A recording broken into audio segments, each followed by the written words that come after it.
I was a dental assistant, and then after 2 weeks, the dentist at that time fired me. Oh, wow. We didn't get along at Yeah, all, like sure. at all. How do you not get along with you? Come on. Since I met you, you've always been a nice guy. Thank you. What thank happened? You.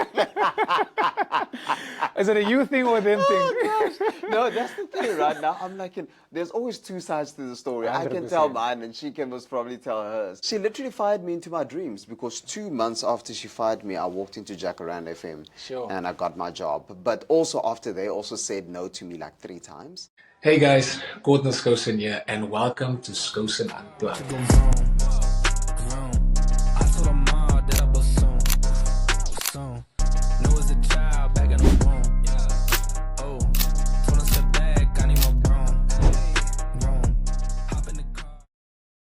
What's up, guys? Welcome back to the podcast. I'm your host, Courtnall Skosan, and today I've got a very special guest for you guys. But before we get into that, I just want to thank each and every one of you for following us on this journey, for liking, subscribing, leaving your comments and your thoughts out there. You know, I really do appreciate it. I watch and I listen and I check everything out there, even on the social media platforms. So thank you so much for all the support. But today, we've got someone very special in the house. The man is another guy that wears many, many, many hats. I'm going to let him introduce himself and talk a little bit about his journey, who he is, what he stands for. You know, I'm very excited about this. We've been wanting to do this for quite a while, but, you know, schedules aligned. Like I always say in every episode, you know, the schedules just aligned. The man is in Cape Town enjoying a bit of time off, and he said, you know what, I'll work for an hour. I'll come and see you guys for a little bit and just chat about life. But Thabiso, brother, I haven't seen you in a while, so, you know, I am so excited to have this conversation, man. You know, like, thank you for gracing us with your presence, man. I know you're having a bit of time off, you know, but yeah, like, thank you so much for doing this, man. Lekker. No, thank you very much for inviting me. It's a pleasure being here. I've been checking your stuff out on social media. I'm like, hey, man, I actually want to be on this podcast. But you don't want to be forward, you know. You don't want to... Can I copy podcast? You should, though. No, man. I must say I'm super proud of you, my brother. If I do say so myself, and if I can say so, I've seen how you've grown. I've seen how in your faith you've grown. I've seen how you've grown as a husband, as a dad, and really, man, you are. I look up to you. I look up to you in a lot of ways. Thank you so much, man. I mean, I have to say likewise as well. You know, like most of the times, because we haven't seen each other in so long, I've been overseas, you know, I came to Cape Town, you obviously up in, you know, Pretoria, Johannesburg, you know, like we keep up to date and stuff like online, you know, and 100%. I have to say what I've been seeing as well, you know, like brother, I take my hat off. I've seen the journey from when I met you to where we are now, and, you know, just the goodness of God, man, just the grace, you know, and how you carry yourself, you know, how you've been able to, you know, grow, and we will get into that as well, because I think it's a very, very interesting conversation, you know, how you've grown your brand as well, you know, like, so I just want to say that I'm proud, you know, to be associated with you as well, you know, and I take my hat off, man. I take my hat off. Thank you very, very much. Lovely. As you said, let me just shortly introduce myself. Yes, Thabiso Khambule is my name. Yes. I think I pride myself that I'm a child of God. I love Jesus with my whole heart. I'm a radio presenter. I'm an online TV presenter. I do podcasts. I am a proud husband, a proud dad. As you said, I wear so many hats, man. I do podcasts, I do all of these things that entertain people and just makes them forget a bit about their life's struggles, you know, the everyday hiccups that we do get that makes us stronger, which is actually quite a good thing. But yeah, that's literally in a nutshell who Thabiso Khambule is. Lovely, man. I wanted to start with something before we get into like who you are in your life, you know, like exactly what you stand for and all of that. I know you're a big man of faith, but you know, you are part of something, and I don't want to speak for you, but you're part of something. You guys wake up 4 a.m. in the morning, all of that. You know, we've been seeing all of this stuff going on in social media with this morning routine 100%. Trend that's been going on, you know, with a guy taping his mouth and dipping his head into a bucket of ice and all of that kind of stuff, you know, like, is your routine something like that? Similar to that? Because, I mean, I'm not a 4 a.m. guy, you know, I'm a 6:30 at the earliest type of guy, you know, but I'm not a morning person. I need to have my coffee before I can start, you know, like, so if I really have to, I would. But yeah, I just wanted to know, man, how do you become a 4 a.m. guy? You know, is it something like that where you do like the extremes for you to be able to, and what does that do for you? I love your question, man, because It literally, I also thought I was in the 4 a.m. guy. Until there's a book that I read, Be Obsessed or Be Average by Grant Cardone. And this guy basically sets up, he's like are you good at being a F1 racer? And then it's like, no, it's because you haven't trained, because you haven't tried. And I think we both know, you in sports and me doing what I do in radio as well, if you don't train, you don't necessarily become good at these things, right? And I necessarily just looked and had a deep study of these guys that actually wake up at 4, that start their day off at 4, and how they do, how successful they are as well in whatever they do. And I chose to take that on. There's a guy by the name of Marcius van Antwerp. He is the CEO and the founder of the 4 a.m. Club.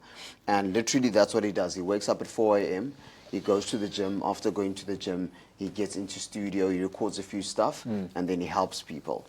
And I took on that, and I feel good, but of course this means that I am in bed at about 8, 9 o'clock, because you have to like stretch your day out wisely. As they say, all of us, we all have 24 hours in our day. It's just how you plan your day. Because most of the time where I wasted time was doom scrolling. You know how you can be on your phone? And that time I literally minimized, and I literally took my phone and I'm like, in Tubbs, it's time you be more here.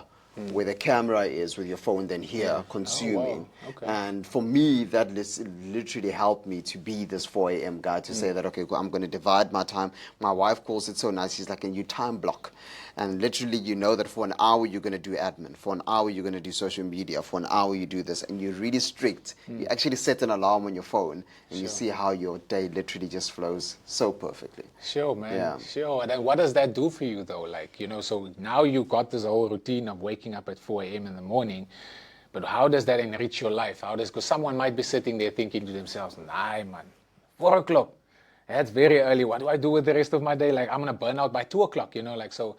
What does that do for you? Like, does it create more time in your day? Does it give you more freedom? You know, like, so if you can maybe just tap into that. Definitely does. And I think I'm so careful to not sound conceited when I say this, but and it's because I was that guy that didn't wake up at 4 a.m., so I didn't see the need to. But once I did, I was like, man, this is actually good, because you start your day off so well, man. You begin your dag with the foundation and the basis of your quiet time. After that, you get into your day. You get into your admin, you get into your gym, and you get into whatever you have to do. But the thing is, because the foundation is solid and it's laid so lacquer, you get to do a whole lot in your day.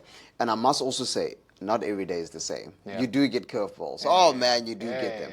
But the nice thing about, I think, having such a strong mindset of waking up in the morning, because that's already a win. You already feel like, hey, this is a win for the day. You know, not a lot of people up at that time. Exactly. You can always go back to that when things go a bit sour during your day and say, hey, man, but flip, you won. You woke up at 4. You kissed your wife good morning, and you could take your kids to school. That's wins, you know. And you need to remind, whenever the day goes south, you need to remind yourself about that as well. And I think for me, it has enriched me so much. And I was telling you a little bit earlier on off air that I've joined this journey of reading now. And I read so much. I never thought this would be me. But I'm addicted to how I've grown because of reading, how my mindset has grown, how my philosophy of a lot of things has also changed because of reading. Sure, man. So, you know, on that now, that's the mindset, that's you understanding what you need to do for you to become a better you know, to be able to be a better father, you know, better businessman, whatever you take on in life, you know. But talk a little bit about Thabiso Khambule before Jacaranda, before having this mindset, you know, maybe like your young teen years, or, you know, like take us through that guy, that boy. What was his dreams? What did he think about? Like, you know, like, did he think he would be here today being this guy? You know, like, take me through that a little bit. I knew that I wanted to be on radio when I was 4. Sure. What inspired that? Who did you listen to at that time? Man. There was a radio station where I come from, Mahikeng in Northwest. It was called Radio Sunshine. And it's weird. It was a Christian radio station. And I used to listen to a few guys on that radio station. And it's such a beautiful thing because I visited my parents not so long ago, and my mom reminded me that you remember that you used to sit in front of the radio, record, and what I would do back then was I would call into a show, right? But I would record while I call in, and then of course just for the frequency I would stand outside. Oh, wow. And then I would basically go back after I'm done talking to the presenter And to then listen listen. to myself. Oh, Yes. snap. That's so cool. I was addicted to that, right? I did that, and yeah. So when you grow up, you don't think of, hey, this can actually be a career. And I was like, nah, let me not waste my parents' money. Let me study something good, travel and tourism. I studied that. It's a 3-year course. Unfortunately, I failed my 3rd year, so I had to redo it. I got into the 4th year, and I wasn't even naughty. I was like, Tabs, why did you fail? You're just lazy. I mean, we're young, you know, we learn. But it was a good thing because that literally opened up the doors. I think the time aligned that when I was done with my studies, I went into 6 months of working. I was a receptionist. But I think back to it, I'm like, man, God was busy preparing me so much because I could learn people skills. And that's, I learned how to talk. And after that, believe it or not, I'm yet to still write a book about this. Okay. But I was a dental assistant. And then after 2 weeks, the dentist at that time fired me. Oh, wow. We didn't get along at all, at all. How do you not get along with you? Come on. Since I met you, you've always been a nice guy. Thank you. What happened? Is it a you thing or a them thing? No, that's the thing, right? Now I'm like, there's always 2 sides to the story. 100%. I can tell mine, and she can most probably tell hers. But I'm very pedantic about how people talk to me, and I think sometimes a bit too sensitive. But I think it's because it's how I speak to people, Yes, right? So as jy 'n bietjie hard op my gaan wees, if you're going to be hard, I'm not gonna take that. I'm gonna fire back. I got you. I like that.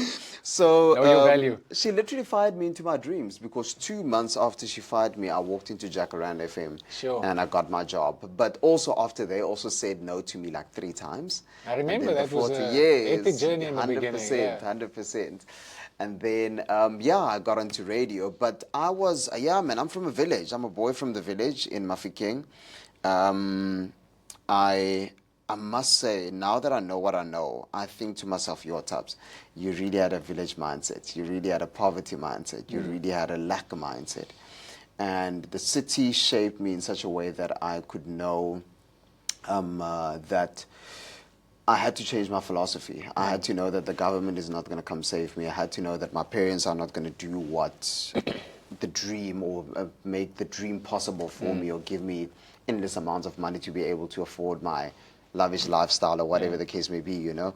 And I had to work on my philosophy of saying that, you know what, Tubbs, each and everything that happens in your life is actually an opportunity for you to make it. And I had to live that, as hard as it is, because sometimes I still catch myself, do I have to be in this position? Do I have to be this, or do I have to be that, or do I have to come from that? And I literally, through life and through the lessons that I've learned, through people that I've met, I've learned to be the individual that I am today, which I really enjoy. I've come far, still very far to go. Me and you both, brother. Me and you both. But I'm loving the journey. I'm loving each and every step of the journey, man. It is so joyous for me. That's awesome, man. And then, has faith always played a role, you know, in that journey? So you're saying now that you were passionate about radio since you were 4. When did you meet the Lord? Like, when did you accept Jesus as your Lord and Savior? Because I know you're very outspoken about this, and since I've met you, you've always been a man big in faith, you know, and you always talk about it. You know, when did this start? Thank you for your question, man. It started from home. My mom, hey. Soos wat hulle sê, jy weet, jou ma bid jou deur alles. Hey, meneer. They're the warriors.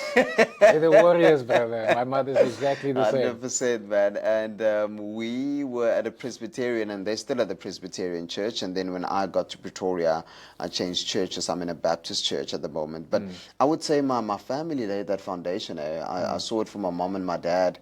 My mom, literally, as I said, carried us through with her prayers, man.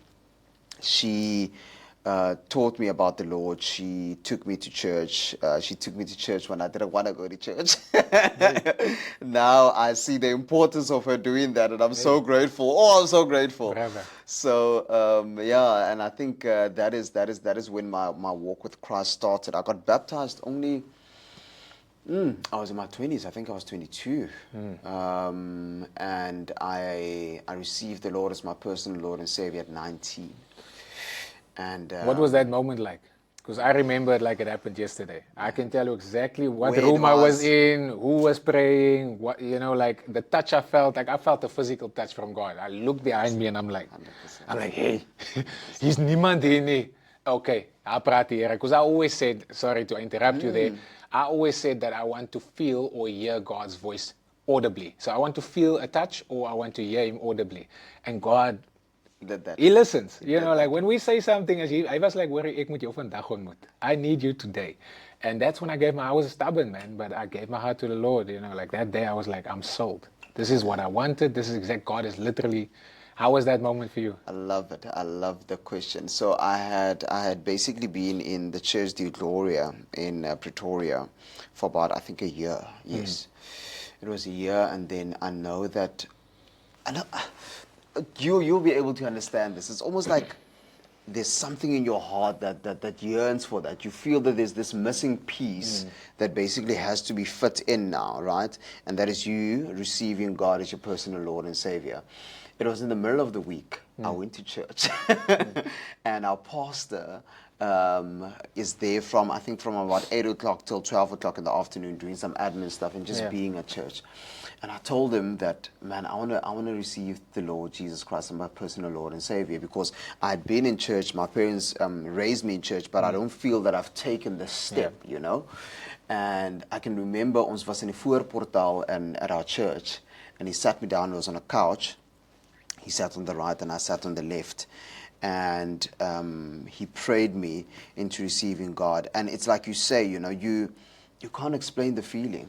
You cannot explain the feeling. You cannot put it into words. It's felt. Yeah. You said it perfectly, actually. It's felt. 100%. It's a moment that is just literally, it's felt. 100%. And I can remember, fast forward, 2 years after that, I got baptized. And that as well through a brother of mine by the name Ben.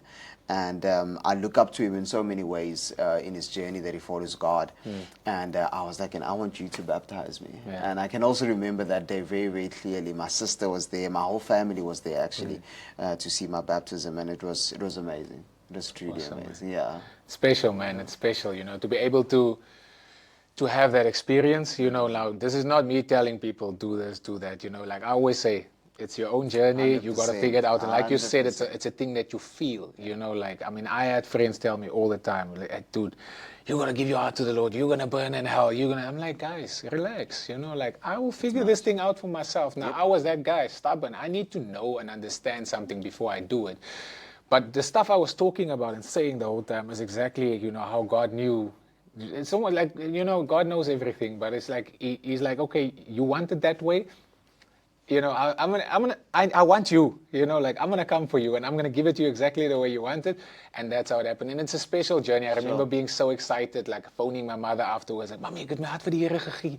What do I do now? Like, and then obviously Matthew, Mark, Luke, and John, like, oh, everyone encourages you, start with the New Testament, you know, like the New Testament, and then, you know, you move it from there. And I remember it like it was yesterday. And it's such a special thing to be able to do, because it's afforded me, you know, so many things in my life that I can only accredit to God, you know, like, and like you said now as well, you know, you introduced yourself as a child of God, you know, but you do so many things, you know, but you know where your scent is, you know where that comes from. And for me, I live by the quote, always look up, you know. I've always been, you know, the guy to say, no matter how things go in your life, good or bad, you know, don't forget where your strength comes from, you know. So I'm a firm believer that you know, I've watched your journey, you know, and I just want to say that I'm proud to be able to say, you know what, this is a man that's unashamed, you know, like when you share, and I watched the video that you were talking about as well, like sometimes when you share stuff that you think, you know, what is this, that video on your phone that you don't want to post, you know, that doubt, that fear, you know, all of that kind of stuff.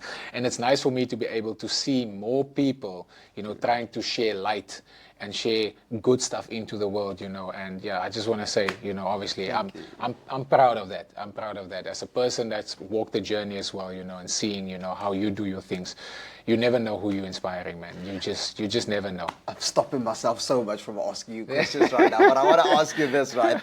How have you found that your journey is with God when it comes to after receiving Him as your personal Lord and Savior? Has it been easy?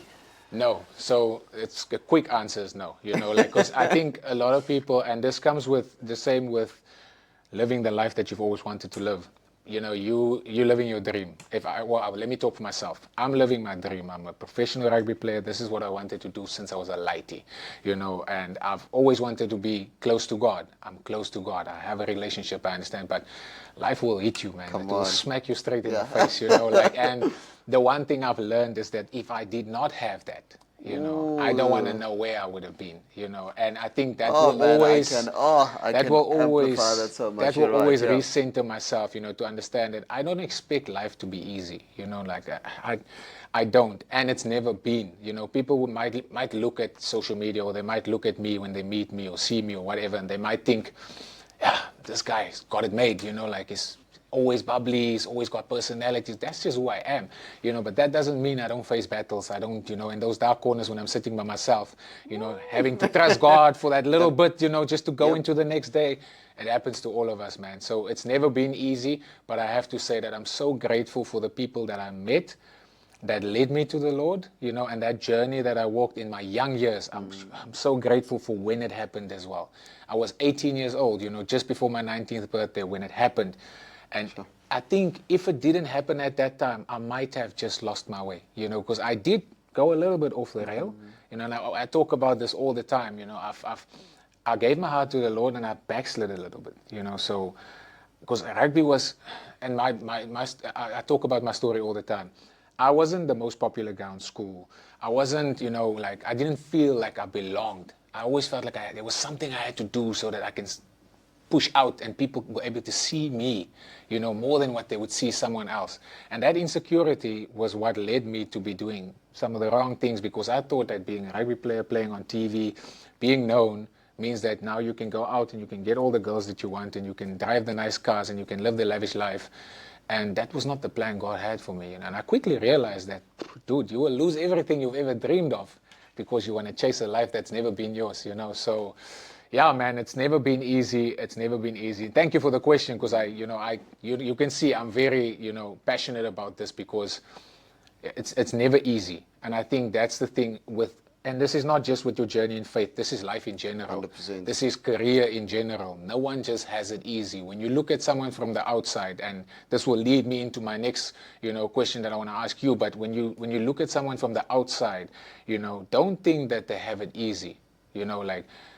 Be proud of what they are achieving, what they're doing, get behind it and support it, but know that there's been some battles. And that's part of why I enjoy doing this, because it allows me to capture the journey of the guest, whoever might be looked at, or they might be looked at from the public in a certain eye, but it allows them to tell their story and tell people about the pitfalls, the struggles, but still making it. 100%. Because now this is a testimony, it becomes something so powerful that if there's someone sitting and thinking this will never happen for me or to me, but it's happened for this guy, so it can happen for you as well, just understand that it's not an easy road. So what does that look like for you? People are seeing all the success, the bubbly, you're always smiling, you're always encouraging people, does that come from a place that you found encouragement and you share that with people? What are the tough challenges that you've gone through, and how do you navigate yourself through those things? Sure, man. I think that's also the reason why I asked you this question, is because I think there's a lot of people, and I speak under correction just under my opinion. So they think, you come to the Lord, everything is hunky-dory. No. Nope. I think that's where your trouble starts.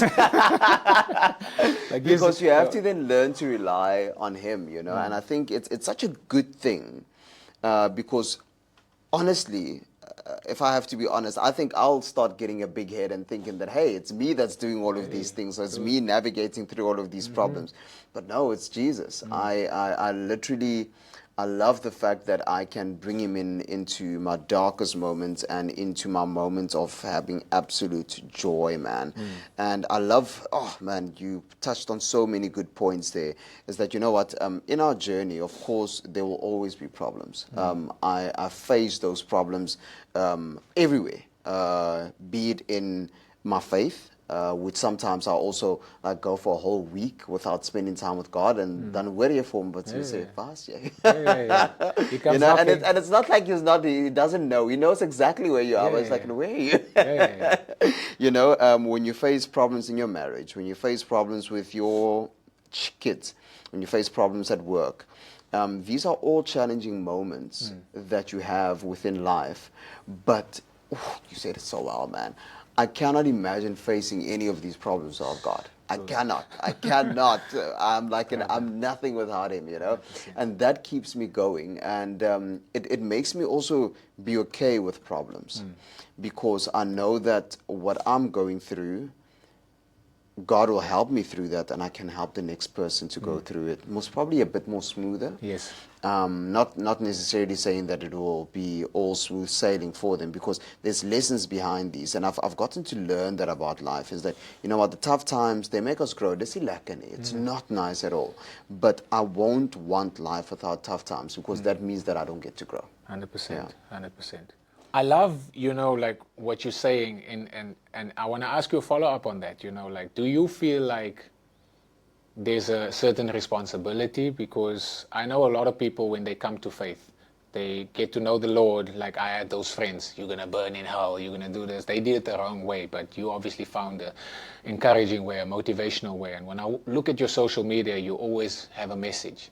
You know, do you feel a pressure, or is it, you know, is it a privilege? Is it something you consciously do? You know, like how do you navigate yourself through that? Do you feel, and I think the overarching question is, do you feel a responsibility? Because you've gone through things, do you feel a responsibility towards God's people to be able to share and spread that message, you know? Man, and is it pressure? We get to, we don't have to. That is the nice thing. We get to, we don't have to. I think the responsibility that we have, and one of my mentors, Marcius, has said it so well. You know, he feels the responsibility to show up, and that is literally what I feel. I feel that I have to show up, not only for myself, but for the people who look up to me, and that's why I always tell people, and people that basically come up on social media, and they're like, yeah, ma, I kry net 2 of 3 views, and I'm like, it's your responsibility to that one person, to those 2 people, to come on and do that, because you don't know who they might influence. You don't know who those people also might influence. So it's such a beautiful ripple effect when it comes to God, is that it is our responsibility, and it's such a privilege to be able to do that. For me, it has become absolutely beautiful to be able to read, to be able to afterwards share my truth after I read a piece, and to teach it, because that also solidifies it inside of me. So the moment I teach it through my own life experience, it solidifies it in me, and then that basically just helps me to grow. And I've noticed that as well, because I was a reader and I didn't necessarily take notes. And now taking notes, Jim Ron actually says it's so good in one of his books, How to Have the Best Year Ever. It's like, and take every moment in. Like the moment that I have here with you shouldn't just be a blur. I should take it in. I should look around and say, man, okay, this is how the studio was. There's a few guys behind the scenes that are busy helping us out with beautiful cameras. You know, you must take in all of these moments. What you're saying at the moment, I must be able to go back and say, man, Courtnall said this.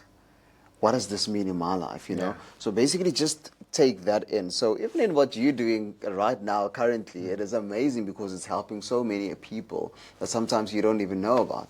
100%. And for me, you know, and the reason I ask this question is because I'm similar in this space, you know, like I just don't necessarily do it with the thinking of a specific, you know, group of people. I just share. You know, it's a weird thing. For me, it's more a feel, like it's a, sometimes my wife will be like, what are you doing? Like, why are you, I'm like, I don't know who needs to hear this. I'm just recording. I feel like I need to share this. And sometimes it's not for a lot of people. It might be for one person. And weirdly enough, sometimes you get that one message, dude, I needed to hear this today. And it's not that you live for that.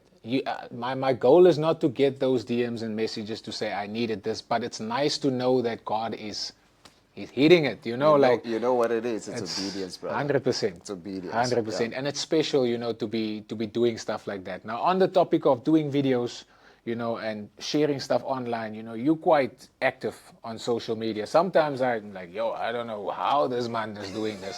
Do you have like a backlog of content that you're smashing out because it's edited? That's music op. There's logos, there is captions, and I know I'm in the space. I know it takes work, how do you manage that, man? Or is it all part of your grand plan, because you're quite focused on your brand. You work with a lot of people as well, a lot of sponsors, a lot of brands that you work with, you get to meet some exciting people as well, but you get to share your journey. Like how are you navigating the social media online space, in that regard? And is it is it a conscious plan that you have, or is it just an extension of who you are? It's just like kind of you're just showing people, you're just sharing. I follow a guy by the name of Gary V. Most probably you've heard of Gary V. Come on. You can preach now. You can preach. I know that, man. So he's quite pedantic on how you should live your life, like a camera's following you and then putting it out there. And that's literally what I do. So there is a piece where you also say, if you really want to be successful in posting, him and Grant Cardone also says that you have to try for 4 content pieces per day. And it's difficult. It's not always possible. So that's why my wife actually taught me this, to time block. So I know that in the morning from 4 o'clock to 5 o'clock, I spend time with God. From 5 o'clock to 6 o'clock, I'm in the gym. From 7 o'clock. So basically to time block all of that and to really be disciplined in your time blocking. Because what I catch myself doing sometimes is literally that doom scrolling. You'll be like on social media, because of course you have to keep yourself creative. Yes. So you go through a few people's social media pages and you see what they're doing. You see how you can do it yourself, or how a new idea can birth from that. Yes. So that's also important. You have to have a bit of social media in, but not too much. Yeah. I have a certain time. So during the day, I block out an hour where I do social media, where I'll try and get 4 posts out. If in that hour I only get 2 out, I only get 2 out. It's fine. You move on because there's other stuff to do.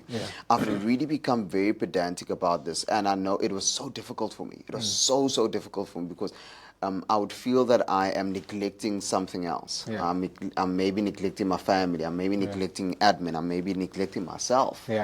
And you had to be so, can I come say, you moet kwaai wees met yourself. And say, no, you're not going to do this right now. You're going to do this. And you're going to basically move on to the following. So it's literally that creating time and making time and upskilling yourself. Like upskilling yourself is massive. Oh, it's massive. Jim Rohn also says it actually so well. He says, if you work for someone, you can become rich. But if you work on yourself, you can become filthy rich. And I was like, oh, that's what I want. This is true, because he speaks, and when he said filthy rich, I didn't just even think about money. I thought, yes, becoming rich in your heart, becoming rich in your mind, and in stuff that you do, in your relationships that you have with people. So, yeah. What's up, guys? I'm so sorry to interrupt this episode, but I've got a very special announcement to make. I'm so excited to share this news with you guys. But first of all, I want to say thank you so much for supporting this channel and coming back week after week after week. Now, we have recently partnered with a company called EasyBet. If you go down to the description below, there will be a link where you'll be able to click on the link. If you register and sign up on their website using the code Skosan, all capitals, using the code Skosan, all capitals.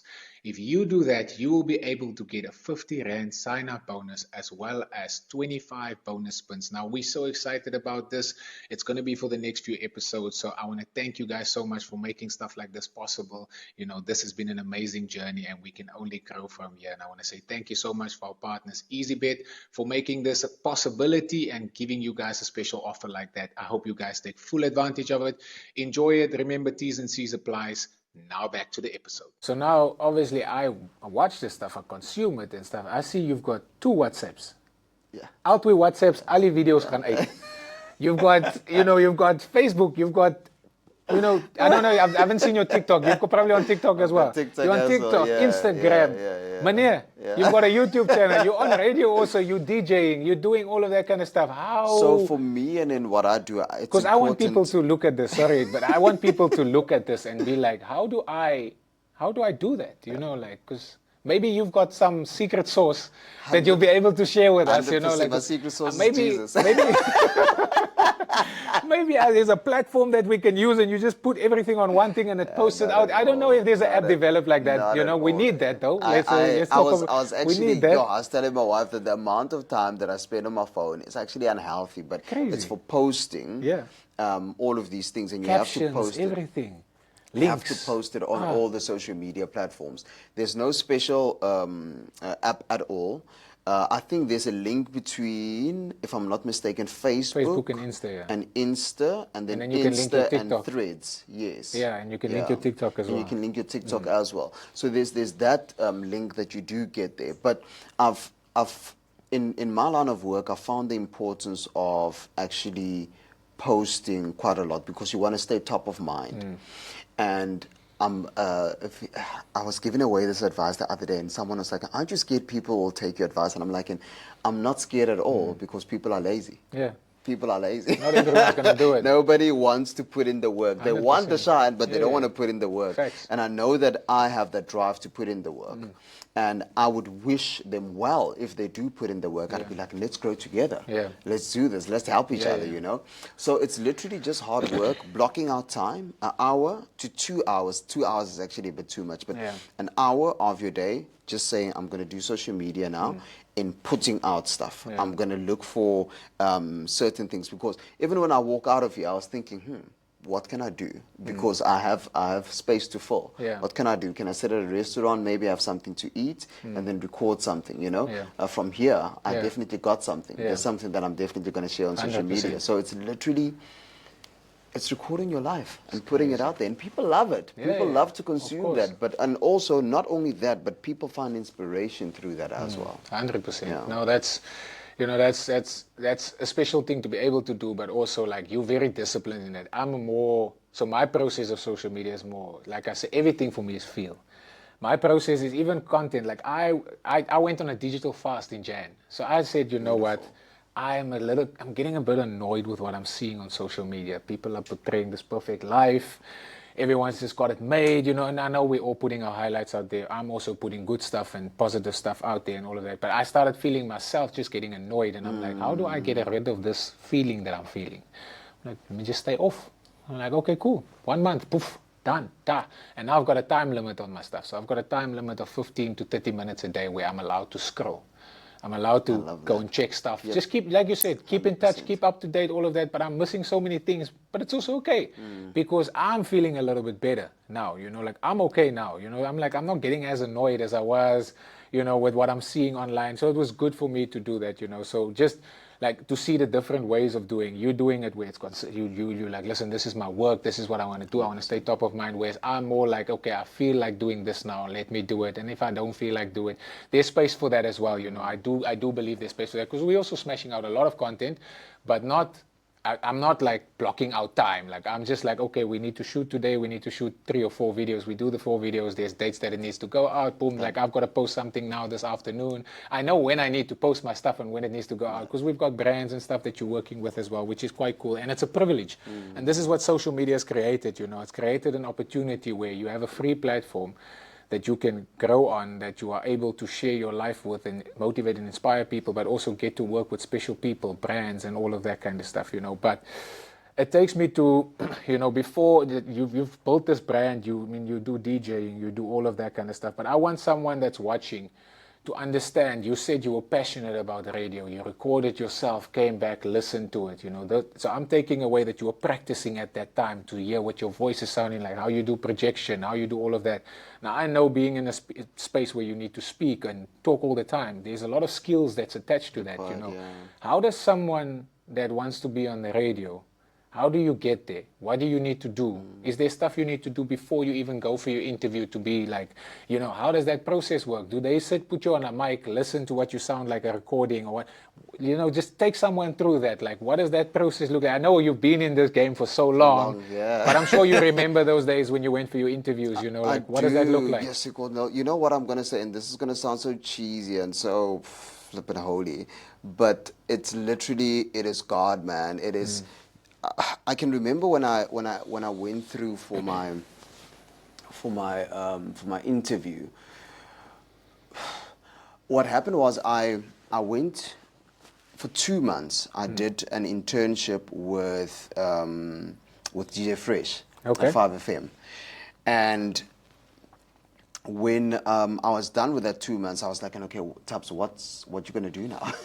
what's next, you know? Next? And I was like, Brad, you can talk Afrikaans, so why don't you try Jacaranda FM? I went to Jacaranda FM. I think they said no to me 3 times just because there was no space. But I didn't just mail. I physically went. Yeah. And I didn't take no for an answer. And I got to the program manager, I think, for the 3rd time, and then he was like, he's going to create a space for me. Sees you all the time. He's like, yeah. Give this man a space. I'm going to create a space for you. So I was the guy who first started mid-morning and mid-afternoon traffic on Jacaranda FM. I remember. After that, I went on to the breakfast show and did traffic for 5 years, and then in the afternoon I did it for 7 years, and then I went back to mid-morning. And after that, I got 2 of my own shows, which I've been doing for the past 3 years now. Yeah. All of that, I literally feel was orchestrated by God, because there's no way, like when I think back, I'm like, there's no way. There is absolutely no way all of that. Because people struggle. They struggle to get into this business. I'm like, how did you make it? And it's so difficult for me to then advise someone and say, do this and do that. But I think the thing that I've been hearing from the DJs that are, or the presenters at Jacaranda FM, is that they went to community radio, and then after doing community radio, they went and searched and saw program managers at other radio stations. Now, I even skipped that. I didn't even have community radio. Wow. So that's why I say it can only be God. That's the only explanation that I can have for this. So it's so difficult for me to advise people. But if you have to do it textbook-wise, get into your college, study radio. After that, get into that community radio station. Do a lot of demo tapes, like a lot of demo tapes where you back announce a song, forward announce, where you do a piece of content, where you basically showcase your skill, because your voice also, with the years that you do radio, your voice changes into that radio presenter voice. You know? They know. When you're on the radio, I'm like, praat me, bra. I know exactly that voice. So you get into that, but also not trying, because I fell into this whole thing of also trying to be a radio presenter, trying to do the voice that is on radio, but it's literally just being yourself, like talking like you would talk with anybody else in the room. It's just that, of course, you present, so the presenter has to be there, but you talk just like you talk. And then afterwards, go knock on doors, and I say physically go. Don't just send a mail. Like literally, even if you have to... Even if you have to lie and say that, hey, I'm here to see the program manager, I have a meeting with them at 10, like just to get your foot in there, because it's going to be difficult for you to get to a place and say, I want to see the program manager if you don't have an appointment. But if you have an appointment, you can see him, and you can basically then present yourself, because it's always with radio and with being a personality, you have to be able to say, hey, this is who I am, see me, this is what I can do, and allow me in this space. Sure. My follow-up on that is, obviously, now if someone thinks about like, okay, I want to be on radio, but can I have a family? Can I sustain my lifestyle? Can I do all of that kind of stuff, you know, like, or is there different avenues that they need to take? And like for us with rugby, you know, like, does it have a shelf life of like, you know, is there like a space where you like can do radio for only 5 years and then you have to go, because I know it's your voice, but you're saying now you got to be top of mind, you got to be a personality, you know, like what if you don't have a big brand, you know, but you have an amazing voice and you speak very well, you know, like, is this something that you can do? Definitely, and I think social media is the big part of it, especially in this era that we live in, right? As much as it is so, I love what you said there, and you shared so much truth. Social media can be very toxic.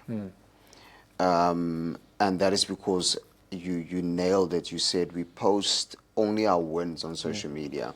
And what I've tried to do, and I told this to my wife as well, is I want to post my losses as well, but in a way where I'm going to inspire, not look for attention. Because there is that, ek soek aandag. People just do it for the views. Yeah. Exactly. And I'm like, no, I want to be able to go through something. If me and my wife were at a turn of getting divorced, but we went for counseling and we made it, I want to be able to go on social media and say, hey man, we went through a tough time. In this 10 years of being married, there's been a lot of times where we said, I'm done with you. But we went for therapy and we've made it, and we are way better right now. So for me, that is much more win than, I'm not I'm like I'm telling you that it might be struggling now, your 5 year of being married, saying that go for counseling, you'll be okay. And that's literally what I want to do, you know. So when it comes to that, I'll definitely say, sorry, I took a long road to get here. Do your thing, man. But social media would definitely be one thing if you want to be seen and if you want to basically get that radio presenter blow up, if I can put it that way. And then also upskilling yourself. Like I've learned that working on yourself is so vital and it's so key. Like whatever you can do in the radio hemisphere, if you can get a mentor even to mentor you, to say, hey, this is what you do, to take you through the studio, this is a mic, this is how it works, this is how you edit, this is how you basically back announce and forward announce and all of that. So that is very, very important when it comes to you entering into that, into the space of doing radio, if you have absolutely no experience. I like it takes me to the, you know, you on your Instagram, you say entrepreneur, you know, like, so, and that was part of the reason why I asked that, you know, like, is radio a thing that sets you up for many other businesses? You know, is that your way of looking at it? You know, like how, because the main thing I want someone to take away from this is if they've been watching your journey and, you know, they've been keeping up with what you're doing, is to understand why you're doing the stuff that you're doing as well, you know. So it's a platform. You're 110% correct, because I always tell people that, so I have 2 shows on Jacaranda and I am fortunate enough to fill in when other people are not there. So which is more exposure for me as well. So I have 2 shows of 4 hours each. And I explain this to people like this. Do you really think Saturday and a Sunday working for 4 hours is going to cover what I need to do? It's not. My budget, I can try and squeeze life it, but life is lifing out there, man. So you have to, it's perfect what you said there, is that you have to align yourself with other brands as well. So I MC and I DJ. So you always have to look at being an entrepreneur. And to your question earlier, sorry, I missed this one, of the shelf life. There's literally no shelf life with radio, which is the amazing thing. We have a 62-year-old Bonnie Simon who still does radio. Good man, that's a good man, that I remember. Big Lions fan. Yeah. Oh, yes. Oh, goodness, you know him. Yeah. So he still does radio, and that guy inspires me so much. And I think what's so surreal at the moment is, on my Sunday show, Alex J, who's also a legend in radio, does a show before me. I'm in the middle, and then Bonnie Simon is after me. And I used to listen to Bonnie Simon when I was younger. Is he still using the studio there in Monte Casino as well? 100%, yeah. Sure. Wow, you know the guy better than I do. And he's such an inspiration to me, to know that, Tubbs, you are 36 now. There's still a lifetime in front of you of doing radio. And that's why I'm not in a hurry at all. There's a lot of radio presenters as well that would want, I want daytime, I want to be during the week and stuff. And I'm like, guys, chill. Take your time. Take your time, yes, take your time. And the more stuff that are happening for you outside of studio will also just have you basically feeling at rest and feeling comfortable that, okay, cool, I can do these 2 shows on the weekend. It's fine. Tubbs, your time will come when you do shows on the week, and then that again will take more time, and then you don't have to do all of these other stuff, but you'll also then know that salary wise it compensates you very well. No, that's cool, man.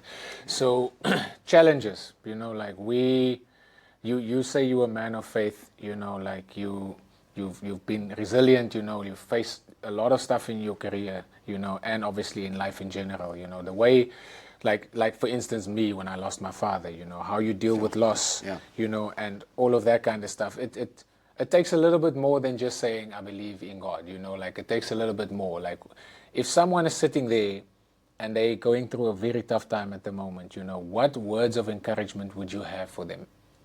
Man, what immediately comes to mind is this, right? I did a podcast the other day, bro. Man, I think it was the first time I wept on a podcast. I literally bawled. Sure.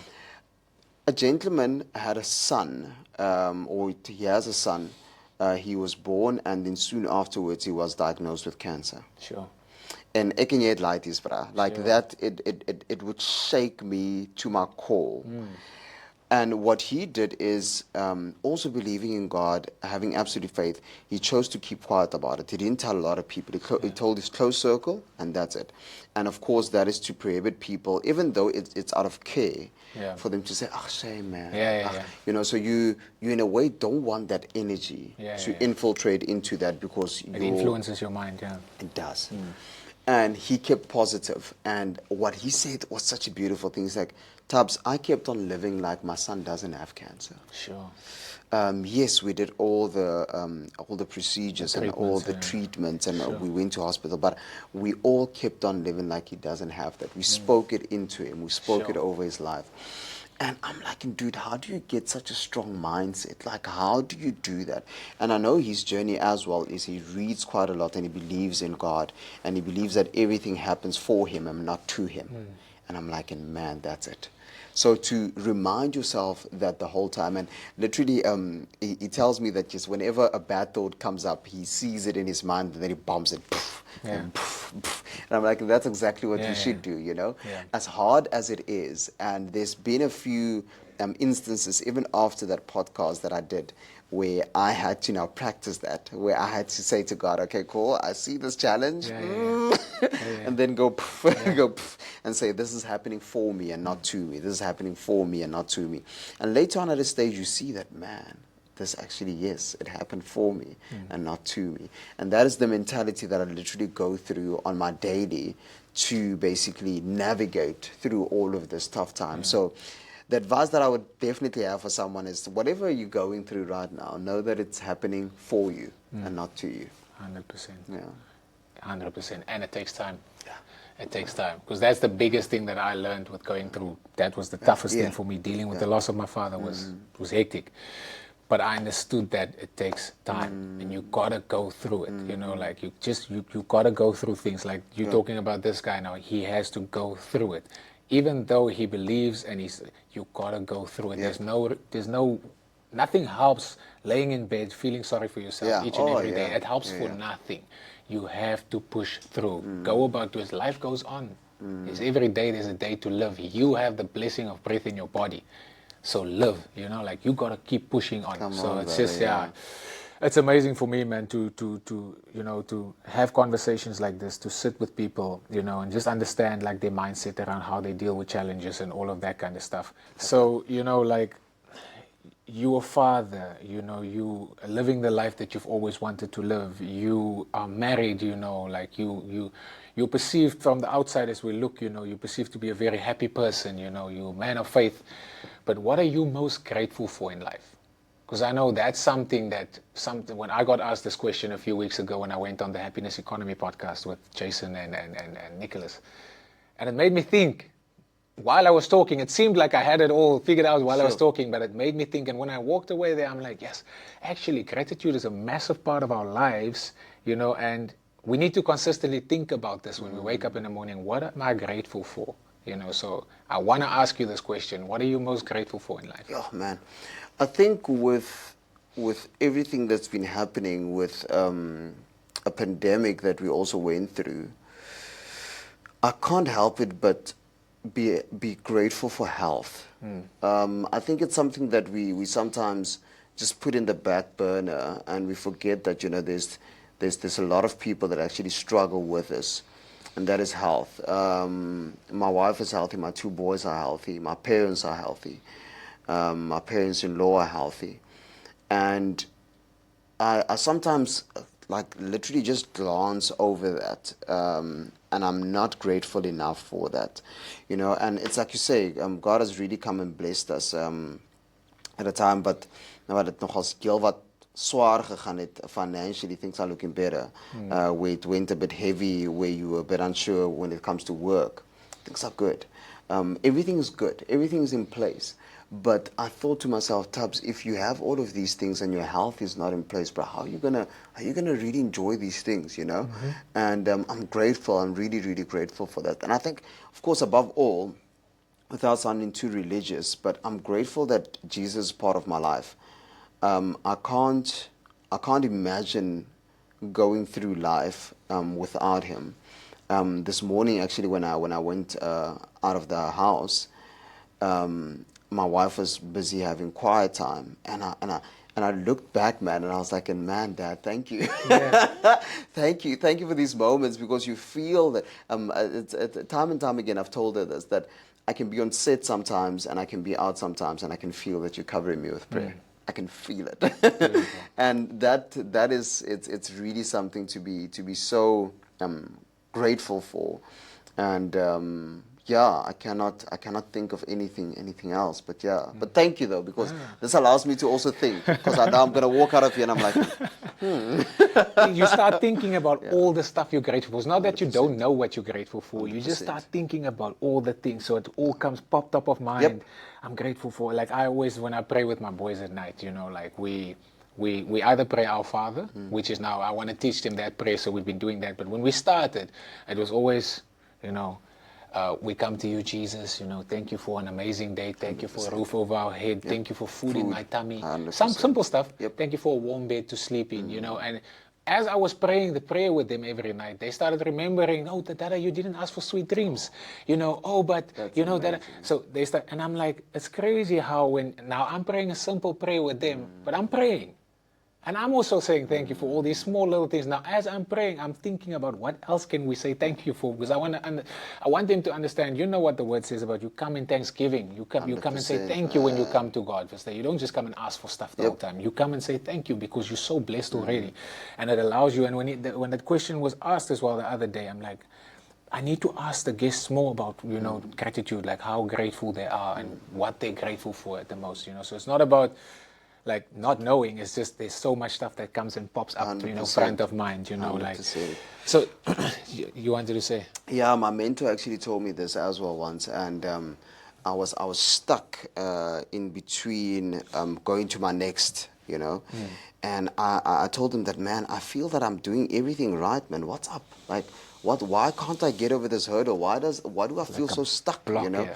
And he's like to me, do what you're supposed to do and stay grateful. That's it.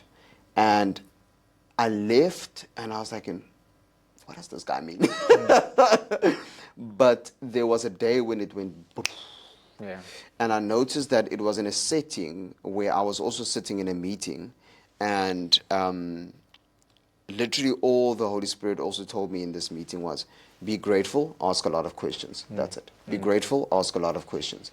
And I noticed when I left the meeting, what sealed the deal was my gratitude, and not the fact that, hey, I'm going to actually get this deal, or hey, we're going to work at something and in 5 years it will still be going on. No, it was just me being grateful and me asking a lot of questions. Sure. And that's it. That's powerful, man. Yeah. So what's next? Is there a next? You were talking now like you were stuck at a place where you were looking at, you know, going into the next. Are you in that next now? How long do you see that next going? Or is there more out there that you want to achieve, that you want to attain, that you want to do, you know, like, so, yeah, just on that. So I've come to this whole thing of people saying, people love telling you when they're broke. They love it. They'll tell, I'm broke. But people will never get to a point where when they're doing well, they'll also say, ek het geld. It's almost seen like it's bragging. But it's not necessarily bragging. It's because you worked so hard and you can actually now say, okay, cool, I've got money now. But don't you think there's a fear to that though as well? There's a fear to talking about it because you walk in public. You're on social media. So I want to work on that. And I'm in a space at the moment where I want to help people. As much as it's It's a fear. You said it so nicely just now that, you know what, we fear what people will say about us when we go on social media, when you do these things. It's a huge fear in me, but I told myself, Tubbs, you have to challenge yourself, and you are going to help people because you know where your heart is. Yeah. And I want to help people financially make better financial decisions, and know also to break away from the traditional ways of investing. Yeah. Because I grew up in an era where my parents invested. It was all of these companies, these huge companies that you get to see now, basically doing investments, Yeah. right? But I want to let people know that there's other ways. You can teach yourself this. There's countless of videos on YouTube. And I want that awareness to basically free people up when it comes to their finances. Yeah. Because what I've noticed is people are just lazy. But if you show them ways and they're devoted, they can actually change their lives through that. So for me, it is making a change in people's pockets. There are ways, and there are things that I'm busy with currently, and there are things in process at the moment. I'm just literally waiting for that, final. just final, yes. But yeah, there's progress, which I'm very happy about. That's awesome, man. Yeah. Like on the topic of investing and, you know, like thinking about like how to grow your wealth and all of that. I had a conversation with one of the younger boys in our squad, you know, at the Stormers a few weeks ago, or not a few weeks, actually a few months ago. I had a conversation. We were sitting at a table and they're like, yeah, you know, how guys always ask like certain questions, and we ended up having a conversation about savings and all of that. And a simple thing, like just saying, listen, dude, like if you put your money in a savings account, 7% or 8% interest, whatever the case may be, but compound it over 10 years. You're 21 years old now. If you turn 31 and you put R1,000 a month, I said, R1,000 a month is a visit to Spur, meneer. Let's talk about that, you know, for a second. That's a visit to Spur with your family. And you're spending R1,000. If you don't go to Spur and you put that R1,000 away 100%. for a whole year, 12 months is 12 grand at the end of the year. And you compound that over 10 years. We're talking about a decent amount of money for someone that just put away R1,000. But because you do the grand, next year when you earn more money, you're going to put 2 grand. 100%. And then the next year you put 3 grand. And 5 years from that, you're putting 5 grand, you know, like, and I'm like, think about that. I said, if I was young and someone told me this when I was 19, 20 years old, you know, I would have made a lot better decisions at a younger age. So I'm trying to leave this with the kids, just because that's a simple thing. Once he's saving, he's going to start thinking, how can I get more? How can I get a bigger percentage? How can I? So he's going to start dabbling into like understanding stocks and investments and all of that kind of stuff. And that's what it's all about, you know. Like, so for me, I'm in the process of doing that one-on-one especially with rugby players, because hey, your rugby players know how to waste money, brother. Oh man, like we're all in this industry. Oh goodness, and we think it's going to last forever. I must say, I went through that myself. Sure. Like in the beginning of my career, I went through. Man, it was raining. Oh man, I made it rain. I made it rain. As DJing, as MCing, as cash, as envelopes. I made it rain, man. I made it rain. And now that I look back at it, I'm like, Thabiso, you were such a fool. Who did you do it for, though? My brother, like who? Pavi. And I look back at it and I'm like, I have to help the younger generation coming now. And it's not necessarily that I'm qualified as a financial advisor or whatever the case may be, but there's certain stuff that I went through that I can definitely advise, as you said, the younger people that are coming up that maybe you don't want to do that. 100%. 100%. As we close off, Thabiso, you know, this has been an amazing conversation, but as we close off, you know, your younger self, 13-year-old Thabiso Khambule, what do you tell that boy? You know, when you're sitting here now, oh my goodness. Dream bigger. Yo, I love that. Yeah. Why? No, I think because of where I'm from, and from Ditakum village in Mahikeng, I felt that my dreams were very limited, and that is due to ignorance, of course, and that is not also also because of not being exposed to much, being exposed to a life outside of my village. And once I got exposed to that, I was like, man, flip, this is possible, you know. The other day, not so long ago, for the first time, I was on a catamaran. and I went mal. Like I was like what is this? Like I was having a lot of conversations with God, and I was like Dad, I want one of these. And I could actually hear him say that it's very possible, but of course you have to grow first. And I'm like, I'm willing to grow, but I want one of these. It's like me with jet skis. Ek soek 'n paar jet skis en 'n paar goed en wil ek 'n boot gooi en wil ek go. Exactly that. And I noticed that, this is life, man. And that moment allowed me to dream bigger. And what it also set my mind up is, Tabs, try and travel more so that you can see more, so that you can dream bigger. Yeah. And that's literally it. Sure. Yeah.